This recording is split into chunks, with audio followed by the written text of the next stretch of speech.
آج کی اس نشست میں صدارت فرما رہے جمعیت علماء ہند کے قائد محترم قائد ملت اسلامیہ حضرت مولانا سید محمود اسعد مدنی صاحب سے یہ حقیر عرض گزار ہے کہ حضرت والا تشریف لائیں اور وارفتہ دلوں کے اس مجمع کو اپنے حوصلہ افزا خطاب سے نوازیں، میرے اس احساس کے ساتھ کہ قاتل کو کوئی قتل کے آداب سکھائے، قاتل کو کوئی قتل کے آداب سکھائے، دستار کے ہوتے ہوئے سر کاٹ رہا ہے۔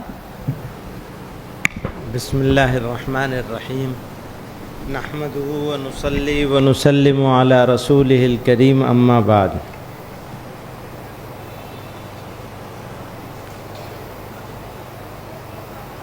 معزز حاضرین کرام، علماء اعظام اور اراکین جمعیت،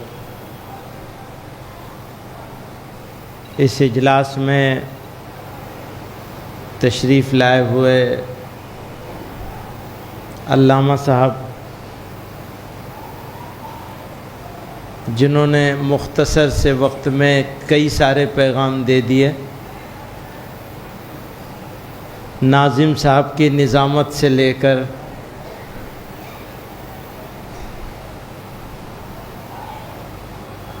سارے مسائل پر محیط، تقریباً سارے مسائل پر محیط مختصر اور جامع کلام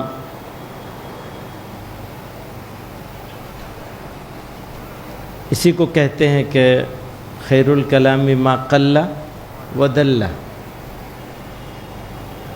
کم سے کم الفاظ میں تقریباً ساری ہی باتیں کر دی۔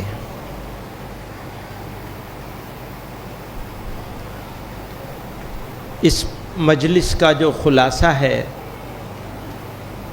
انعقاد کا جو مقصد ہے، مختلف زاویوں سے آپ حضرات کے سامنے آ چکا ہے۔ مولانا امین الحق عبداللہ صاحب کہہ رہے تھے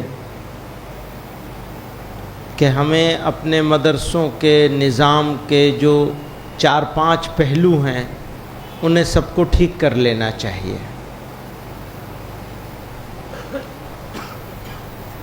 مجھے ایسا محسوس ہوتا ہے کہ یہ اپنے اختیار کے کاموں میں سب سے ضروری کام ہے۔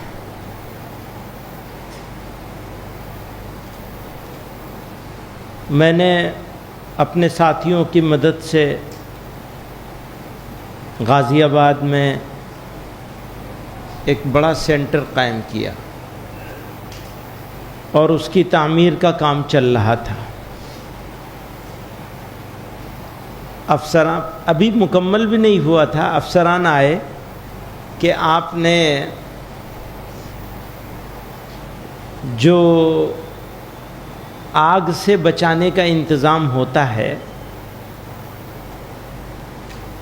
وہ نہیں کیا ہے، اس لیے آپ کی بلڈنگ کو سیل کیا جا رہا ہے۔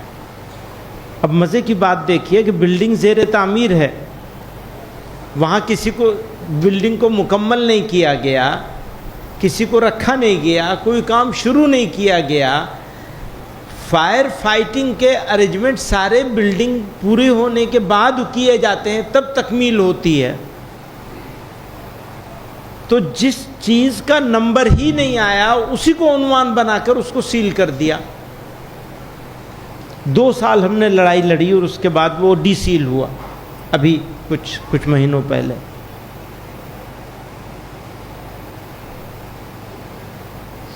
تو آپ کو دیر نہیں لگے گی بہانہ بنا کے بند کرنے میں۔ آج کی تاریخ میں بہانہ ہے کہ سرکاری جگہ پہ ہے، دوسرا بہانہ ہے مانیتا نہیں ہے۔ تو ایسے ہی 6 بہانے اور ہیں آگے۔ ہاں جی آپ کے پاس مانیتا بھی ہے یا مانیتا نہیں ہے، تو ہم کہتے ہیں مانیتا کی ضرورت نہیں ہے۔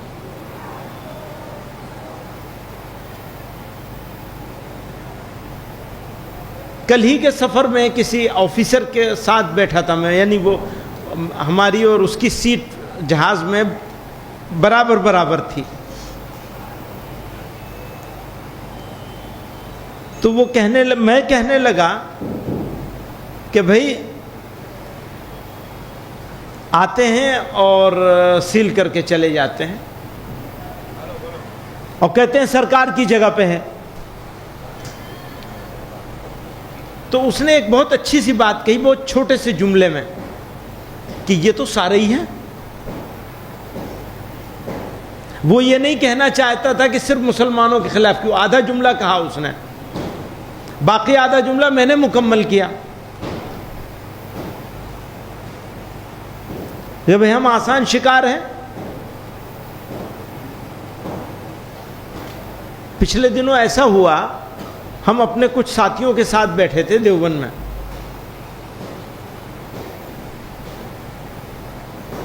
تو مجموعی طور پہ حالات کے بارے میں بات چل رہی تھی. غزہ کا حال، تاریخ عالم میں بچوں کے ساتھ اس طرح کا معاملہ نہیں ہوا ہوگا جیسا وہاں ہو رہا ہے. پھر ہمارے ملک کا حال بھی، مدرسہ ٹوٹنا افسوس کی بات، بے عزت ہونا اس سے بھی زیادہ بڑے افسوس کی بات ہے. پہلے طلاق کے نام پہ بے عزت کیا گیا ہم کو، اور لگاتار الگ الگ موضوعات کے بہانے لے کر ہم کو بے عزت کیا جاتا ہے، کیا جا رہا ہے، اور میڈیا اس میں خصوصی کردار ادا کر رہا ہے. لوگوں کو شکایت حکمرانوں سے ہے، مجھ کو شکایت حکمرانوں سے زیادہ میڈیا سے ہے کہ وہ ہمیں ذلیل کر رہی. میں طلاق کے بارے میں بھی چیلنج کے ساتھ کہتا ہوں کہ طلاق کے کیسز برادران وطن کے ہاں زیادہ ہیں، ہمارے ہاں کم ہیں. اب کی بات نہیں، پہلے کی بات کر رہا ہوں.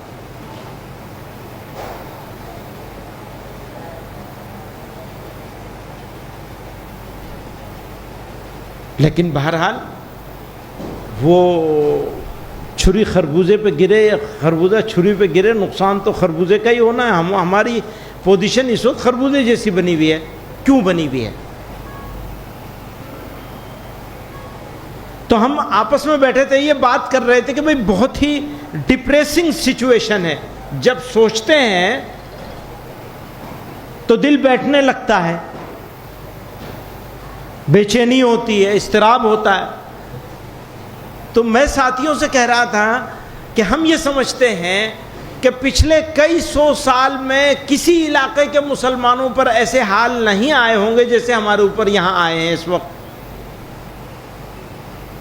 لیکن پھر یہ سوچتا ہوں کہ زیادہ دن نہیں گزرے جب حضرت شیخ الہند رحمۃ اللہ علیہ وغیرہ حیات تھے اور ان سے ذرا پہلے سے سقوط ہونا شروع ہوا تھا. پہلے غرناطہ گیا، اندلس گیا، پھر خلافت عثمانیہ گئی. وہ 100-200 سال کے بیچ میں ہی ہوا سارا کچھ.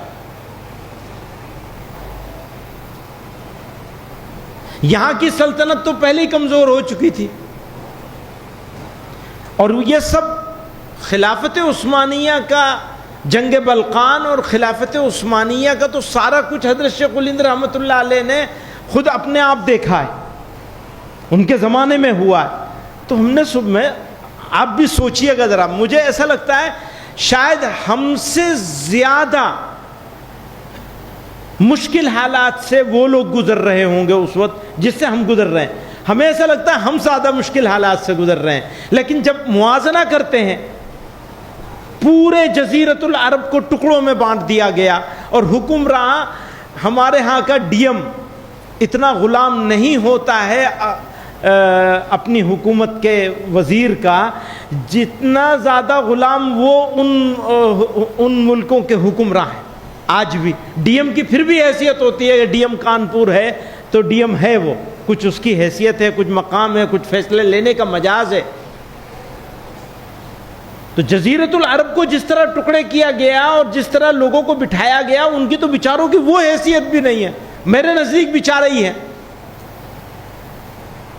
ابھی وہ گنڈوں کی طرح آیا ڈکیت اور اربوں ڈالر، سینکڑوں ارب ڈالر، میں گنتی نہیں بنا، ہزاروں سینکڑوں ارب ڈالر لوٹ کے لے گیا. اس کا دوسرا پہلو بھی ہے. اور آپ کیا سمجھ رہے ہیں آدمی خوشی سے دے دے گا؟ مجبور کر کے لے گیا. غزہ ہو گیا آزاد، یعنی نام نہاد آزاد عرب ممالک ہو گئے، اور پڑوس کی تو بات ہی نہ کریں، کیونکہ بات کریں گے تو کہیں گے ان کے خلاف بول رہے ہیں.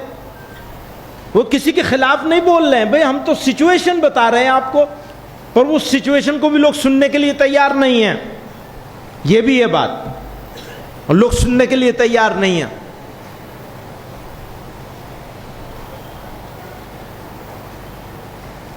ان ساری سچویشنز کے بیچ میں بھارت کے مسلمان ہیں، انڈین مسلمز ہیں، اور معاملہ ہے ہمارے مدرسوں کا. ارادہ ہے مسلمانوں کو مرتد بنا لینے کا. فائنل کسی بھی کام کو کرنے کے لیے جتنے اقدامات کیے جا رہے ہیں، ان اقدامات کا حاصل کیا ہے؟ مسلمان اور اس کی نسلیں ایمان پر باقی نہ رہیں. اب یہ چھوٹی لڑائی تو ہے نہیں کہ لوگوں کو دعوت دی جائے کہ متحد ہو جاؤ. یقیناً متحد ہونا ضروری ہے، لیکن متحد ہو کر بھی منجمد رہنا تو کیا فائدہ ہوگا اس اتحاد کا؟ آپ متحد ہوئیے، متحرک ہوئیے، فعال ہوئیے، فکر مند بن جائیے. آپ کا دشمن کبھی کامیاب نہیں ہوگا انشاءاللہ. اور اگر ہم مطمئن رہیں گے، حاجی ہو گئے، جمع ہو گئے، کنونشن کر لیا. ہوتا کیا ہے؟ کنونشن کر لینے سے، جمع ہو جانے سے، اجتماع کر لینے سے، قرارداد پاس کر لینے سے ایک اطمینان ہو جاتا ہے ہم نے کچھ کیا. یہ میں انسان کی نفسیات عرض کر رہا ہوں آپ سے. اطمینان ہو جاتا ہے، ہاں ہم نے تو اتنا بڑا کنونشن کیا کانپور میں، اتنے علماء جمع ہوئے، اتنے مدارس کے ذمہ دار جمع ہوئے، کام ختم ہو گیا، بس مطمئن ہو کے گھر بیٹھ جائیں گے. ختم ہوگا یا شروع ہوگا؟ ایک سوال ہے. اب بات آتی ہے جو مولانا امین الحق کہہ رہے تھے کہ ہمیں ایسے انتظامات کرنے ہیں جن سے بہانے کم سے کم ہو جائیں. ایک بات اور سمجھیے گا، یہ میرا ایکسپیرینس ہے، تجربہ ہے میرا. سب لوگوں کو ایک پیمانے سے، سارے غیر مسلموں کو اگر آپ نے ایک پیمانے سے ناپ لیا تو آپ بہت بڑی غلطی کریں گے. کچھ ہیں، اس کچھ کی تشریح بھی کر دوں میں، پتہ نہیں مناسب ہے یہاں کرنا یا نہیں، لیکن کر دیتا ہوں میں، چونکہ بہت سے غیر مناسب کام کرتا ہوں میں. یہ بھی ایک غیر مناسب صحیح نہیں، میں سیریس بات ہے، سنجیدہ بات ہے، ہنسنے کی بات نہیں ہے. آپ مجھے یہ بتائیے، پچھلے الیکشن میں ان کو حکومت ملی، اقتدار ملا ہے، کتنے فیصد ووٹ ملے ہیں؟ اور کتنے فیصد ان کی مخالفت میں گئے ہیں، ان کی مخالف پارٹیوں کے پاس گئے ہیں؟ دونوں کو اکٹھا کر لیں تو وہ 2/3 پہ ہیں، یہ 1/3 پہ ہیں. بہت تفصیل ہے اس کی، بہت اچھے سے بہت تفصیل میں بیان کر سکتا ہوں، لیکن وقت بھی نہیں ہے، موقع بھی نہیں ہے اس کے بیان کرنے کا. تو آپ ڈپریسڈ کیوں ہو رہے ہیں؟ مایوس کیوں ہو رہے ہیں؟ ڈر کیوں رہے ہیں؟ نہ آپ کو ڈرنا ہے، نہ ڈپریسڈ ہونا ہے، نہ مایوس ہونا ہے. رات ہے تو بھئی رات بھی آتی ہے قوموں کی زندگی میں، ہر 100 سال میں یہ بھی نظام ہے، تھوڑے بہت فرق کے ساتھ. تقریباً ہر 100 سال میں حالات بدلتے ہیں، اور اس مرتبہ تو ذرا جلدی بدل گئے ہیں، زمانہ فاسٹ ہو گیا ہے. 1000 سال میں جتنی تبدیلی آنی تھی اتنے 2 سال میں تبدیلی آ گئی، اور اگلے 2 سال میں اور بہت ساری ایسی تبدیلیاں آنی ہیں جن کے بارے میں 4 سال پہلے اگر ہم کہتے تو لوگ کہتے پاگل ہیں، دیوانے ہیں۔ بہت مثالیں ہیں، اب اس مثالوں کے اوپر نہیں جائیں گے اس وقت۔ تو گھبرانے کی کیا بات ہے؟ ہاں، ہمارا اقدام وہ ہونا چاہیے جس سے ہم برادران وطن کا وہ طبقہ جس کا دل ہماری دشمنی سے معمور نہیں ہے، درمیان میں کھڑا ہوا ہے۔ ہماری اچھی بات ہوتی ہے، خوش بھی ہو جاتا ہے۔ کوئی بات اگر ہماری اچھی لگ جائے، اچھی لگانے والی بات تو ہم کہتے ہی نہیں۔ جو ہم سے ووٹ لینا چاہتے ہیں وہ غیر مسلم ہونے کے باوجود ہمیں اچھی لگنے والی باتیں سب ساری وہ کرتے ہیں جو ہمارے لیے فائدہ مند ہو یا نہ ہو، لیکن ہمیں اچھی لگ جائے تو ہم اس کو اوپر خوش ہوتے ہیں، تالیاں بجاتے ہیں، اور ان کے اندر یہ ہمت ہے کہ وہ ہمیں خوش کرنے والی باتیں کرتے ہیں۔ لیکن ہم ریزنیبل بات بھی نہیں کر سکتے جس سے سامنے والا مطمئن ہو سکے۔ ہم ان کے لیے چیلنج ہیں، ہم ان کے لیے مصیبت ہیں، یا ہم ان کے لیے سرمایہ ہیں، ایسٹ ہیں؟ ہم کیا ہیں؟ اس کے بارے میں غور کرنا چاہیے۔ اگر ہم مصیبت ہیں تو پھر واقعی مصیبت ہی بن جاؤ، وہی کر کے دیکھ لو۔ اور اگر ہم سرمایہ ہیں تو سرمایہ بننے کے لیے جو اقدامات کرنے ہیں ان اقدامات کے بارے میں کم سے کم سوچئے تو، نہ کریے اقدام، کم سے کم سوچئے۔ اسی کے تحت اگر آپ کا مدرسہ، ہاں ایک بات اور ہے، وہ ظاہر و باطن کی بات کہی، اپنے آپ کو ٹھیک کرنے کی بات کہی، اپنی کمزوری کو دور کرنے کی بات کہی مختلف حضرات نے، تو بڑا احتیاط سے کہا ہے، اس کو کھل کے بات کرنی چاہیے۔ جو نام نہاد مدرسے ہیں ان کو ہمیں خود بند کرنا چاہیے، قوم کو کھڑے ہو کر۔ نہیں چلنے دیں گے غیر معیاری کام، ہونے نہیں دیں گے غیر معیاری کام۔ ہمارے غیر معیاری کام کی وجہ سے معیاری کام بھی متاثر ہو رہے ہیں۔ میں پانی پیتا ہوں خاص قسم کا، ہر ایک پانی نہیں پی سکتا، بیمار ہو جاتا ہوں۔ ایک کمپنی کا پانی پیتا تھا، اچھی کمپنی ہے، بس وہی پیتا تھا میں۔ 4 مرتبہ ایسا ہو گیا لگاتار کچھ دن کے فصل سے کہ نقلی پانی آ گیا۔ اچھا، بیماری آتی ہے تو 2 مہینے 2.5 مہینے چلتی ہے وہ، اگر غلط پانی پی لوں میں لگاتار۔ تو میں نے کیا کیا، ہاتھ جوڑ لیا، ساتھیوں سے کہا بھائی بدل دو کمپنی۔ مدرسے کو کیسے بدلو گے؟ سمجھ رہے ہیں؟ نقلی پانی کی وجہ سے اصلی بھی بند کر دیا، بھائی اب ان کا نہیں لینا ہے۔ کسی نے، میرے ساتھیوں میں سے کسی نے کہا جو منتظم ہے، کہ بھئی ہم ڈائریکٹ وہاں سے منگوانے کا انتظام کرتے ہیں۔ میں نے نہ چھوڑ دو، بھول جاؤ اسے، دوسری کمپنی موجود ہے اس کا لینا شروع کرو۔ نقلی کے چکر میں اصلی مارے جائیں گے، نقصان ہوگا۔ وہی بات وہ کہہ رہے تھے، میں نے ذرا اس کی وضاحت کرنی چاہیے کہ جو نقلی ہیں انہیں بند ہونا چاہیے، ان کے سپورٹ میں ہمیں نہیں کھڑا ہونا چاہیے۔ ہمیں کہنا چاہیے ہاں یہ غلط ہیں، یہ غلط ہیں، اور یہ اپنے آپ کو درست کریں ضرور، یہ موقع ضرور ہونا چاہیے، درست کرو، اپنی نیت کو ٹھیک کرو۔ نیت اگر تمہاری اس کے ذریعے سے کاروبار کرنی ہے تو بھیا چپل کی دکان کھول لو، انشاءاللہ اس سے زیادہ برکت ہو جائے گی، تمہیں حلال ہوگا۔ مدرسہ کھول کے کیوں بیٹھے ہوئے ہو؟ ہاں یہ بات بھی اپنی جگہ درست ہے جس کی طرف مولانا عبدالرشید صاحب نے اشارہ کیا ہے، وہ بہت اہم بات ہے کہ جب نیت ہی خراب ہوگی اور غلط کرنے کا فیصلہ کر لیں گے کہ ہمیں جو صحیح ہیں ان کو بھی بند کرنا ہے۔ صحیح کے لیے کیا ہے؟ نمبر 1 اپنی ذاتی زمین میں ہو، سرکاری زمین میں نہ ہو، یا گھپلے کی زمین نہ ہو کوئی اختلاف والی۔ نمبر 2 عمارت منظوریاں لے کے بنائی گئی ہو یا بنانے کے بعد منظوری لے لی گئی ہو، جو بھی اس کا جرمانہ رومانہ بھرنا ہو بھر کے۔ نمبر 2 فائر فائٹنگ کا ارینجمنٹ ہو۔ نمبر 3 بچوں کے رکھنے کا جو انتظام حقوق اطفال سے متعلق ہے اس کو بھی پورا کیا جا رہا ہو۔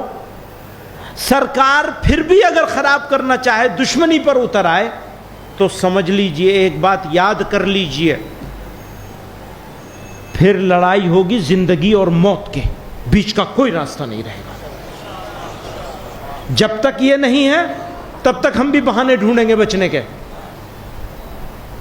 دوسرے طریقوں سے، بھئی اچھا ٹھیک ہے وقت دے دو، ہم اسے ٹھیک کرا لیں گے، سارا کچھ کریں گے جو ہو سکتا ہے، قانونی سہارا کورٹوں کا، عدالتوں کا۔ سنیے، کورٹ اور عدالت میں ہم ضرور جائیں گے، مجھے کوئی امید نہیں ہے، لیکن آپ کو مایوس نہیں کرنا چاہتا۔ عدالتیں بھی آدمی چلاتے ہیں، اور عدالتوں میں ہمارے ساتھ بہت بڑی بڑی بے ایمانیاں ہوئی ہیں، اس وقت بھی ہو رہی ہیں۔ بابری مسجد کا ہوا ہے، گیان واپی کا ہوا ہے، ابھی ہوا ہے گیان واپی کا، ہم کیسے بھول سکتے ہیں اس کو؟ نہیں بھول سکتے۔ یہ الگ بات ہے کہ فتنے سے بچنا چاہتے ہیں، اپنی کمزوریوں کو بھی پہچانتے ہیں، ہمیں معلوم ہے ہمارے پاس کیا کمزوری ہے، لیکن تنگ آمد بجنگ آمد یاد رکھیے گا۔ مثلا کہاوت مشہور ہے، تنگ آمد بجنگ آمد۔ کوئی جذباتی بات نہیں ہے، یہ سچائی ہے۔ لوگ کہنے لگے آپ جذباتی بات کر رہے ہو۔ ہاں، جذباتی بات بالکل نہیں کر رہے ہیں۔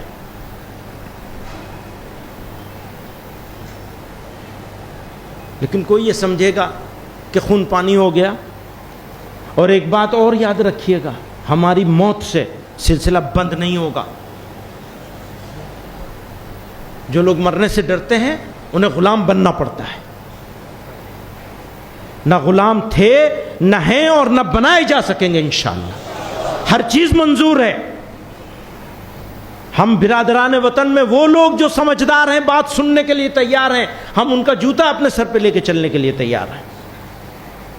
لیکن جو لوگ غلام بنانے کی کوشش کریں گے، ان سے معلوم ہے ہمیں کہ انجام میں ہماری موت آئے گی، لیکن موت سلسلے کو ختم نہیں کرے گی، زندہ کرے گی انشاءاللہ۔ آپ یاد رکھیے گا، غزہ کی قربانیاں بھی ضائع نہیں جائیں گی۔ آپ کیا سمجھ رہے ہیں؟ ضائع چلی جائیں گی۔ اتنی لوگوں کی موتیں، اتنا خون، اتنے بچے، اتنی عورتیں، اتنے بوڑھے، اتنے بزرگ، وہ سب ضائع ہو جائیں گے، اندھیر ہو جائے گا۔ دیر ہو سکتی ہے، اندھیر نہیں ہو سکتی۔ پر اپنی کمزوریوں کو دور کیجیے، لاپرواہی بے فکری سے باہر نکلیے، سوچنا شروع کیجیے، اپنے وقت کو ضائع مت کیجیے۔ میں اپنے نوجوان اچھے خاصی تعداد میں یہاں موجود ہیں، خدا را اپنے وقت کو ضائع مت کیجیے، اپنے بچوں اور نسلوں کو بنانے کی فکر کیجیے۔ یہ درسگاہیں مقتل نہ بن جائیں۔ لاپرواہ، بے فکرے، بے پرواہ اور نام نہاد مدرسوں کی وجہ سے، میں مدرسوں کے خلاف نہیں بول رہا ہوں، اس کو مدرسوں کے خلاف مت سمجھیے گا، اپنی لاپرواہی کے خلاف بول رہا ہوں، اپنے بارے میں بات کر رہا ہوں، کیونکہ اس کو لوگ کاٹیں گے، آگے سے کاٹیں گے، پیچھے سے کاٹیں گے، اس کے بعد پھیلا دیں گے۔ محمود مدنی نے یہ کہا کہ یہ مدرسے نام نہاد ہیں اور یہ فلاں ہیں، ان کو بند کر دینا چاہیے، یہی کہیں گے، مجھے معلوم ہے، میں جانتا ہوں، اس کے بعد بھی کہہ رہا ہوں، اچھے سے معلوم ہے مجھے، آپ نوٹ کر لیجئے اس بات کو، وقت نہیں لگے گا اس میں، یہ آ جائے گا، اور پرواہ نہیں ہے مجھے اس کی کہ آ جائے۔ صرف اتنی سی بات عرض کرنا چاہتا ہوں کہ اپنی ذمہ داری کا احساس کیجئے، فکر کیجئے، لاپرواہی مت برتیے۔ یہ درسگاہیں اللہ تعالیٰ نے آپ کو انعام کے طور پہ عطا کی ہیں، اور ہمیں معلوم ہے اگر کسی وجہ سے یہ منظم درسگاہ بند بھی کرنی پڑی ہمیں، تو بھی ہم یہ کام نہیں چھوڑیں گے انشاءاللہ، کرتے رہیں گے انشاءاللہ۔ گھر میں پڑھائیں گے، دکان پہ پڑھائیں گے، کھیت میں پڑھائیں گے، کھلیان میں پڑھائیں گے، اسکول میں پڑھائیں گے، جہاں موقع ہوگا وہاں پڑھائیں گے بچوں کو۔ تو میں اپنی بات کو ختم کر لوں، ایک بات یہ کہ بالکل لاپرواہی مت برتیے، مدرسوں کے نظام کو ٹھیک کر لیجیے، فائر کا صحیح انتظام ہونا چاہیے، دارالاقامہ ہاسٹل کا بڑھیا انتظام ہونا چاہیے، کاغذات صحیح ہونے چاہیے، کاغذات کو صحیح کروانے پہ پیسے خرچ کیجئے، بھیک مانگنی پڑے آپ کو تو بھیک مانگیے، کچھ بھی کرنا پڑے، ہم لوگ تو بھیک مانگنے کے عادی ہیں، کیا مشکل ہے؟ مدرسہ ٹھیک کر لیجئے اپنا، اور تعلیم کے اوپر، تربیت کے اوپر بھی توجہ دیجئے، اساتذہ کے اوپر بھی توجہ دیجئے۔ میں یہاں جس ادارے میں ہم ہیں، یہاں اس وقت موجود مولانا متین الحق اسامہ، پھر اس سے پہلے ان کے والد رحمہم اللہ، دونوں لوگوں نے، اور پھر اب ان کے صاحبزادے ہیں یہاں، ان حضرات نے اپنے اساتذہ کے لیے، پھر جو اساتذہ مرحوم ہو جائیں ان کے بچوں کے لیے جس طرح کی مثال قائم کی ہے، ہمارے سب اداروں میں اس کو فالو کیا جانا چاہیے۔ کیا مثال قائم کی وہ آپ انہی سے پوچھ لیجئے گا۔ اسی طرح سے مختلف چیزیں ہیں، مختلف کام ہیں جن کی طرف اس سے پہلے لوگوں نے سب نے اشارہ کر دیا ہے۔ ہمیں تو فکر دل سازی کی ہے، دل ہے تو دنیا ہے، ہمیں تو فکر دل سازی کی ہے، دل ہے تو دنیا ہے، وہ توڑیں آئینہ ہم آئینہ خانہ بنا دیں گے۔